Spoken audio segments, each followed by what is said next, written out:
Bruxelles conferma le anticipazioni del ministro dell'economia Piercarlo Padovan in merito al salvataggio delle banche venete, ma la soluzione annunciata come vicina non è ancora in vista. Il servizio del portavoce della Commissione europea ha confermato che si sta lavorando all'accordo usando il meccanismo del burden sharing, che rassicurano non comporterà perdite per i detentori di obbligazioni senior e per i depositanti. Una frase, ripetiamo, non comporterà perdite per i detentori di obbligazioni senior e per i depositanti, che esclude il bail-in ma lascia in sospeso il destino di azionisti, titolari di obbligazioni subordinate e junior, che rimarrebbero quindi esposti.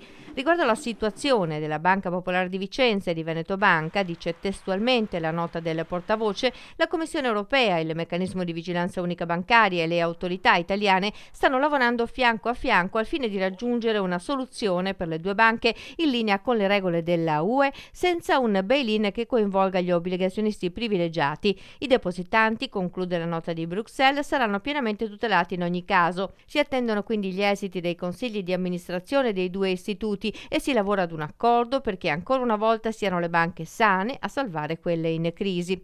A quanto risulta ci sarebbe l'ok di Unicredit, mentre Intesa sta ancora valutando l'intervento. Ricordiamo che tra le disposizioni dell'Europa per procedere al salvataggio c'è la prescrizione di aumentare ancora il capitale sociale di 1 miliardo di euro per consentire l'entrata in azione dello Stato con il suo fondo per il salvataggio delle banche in crisi.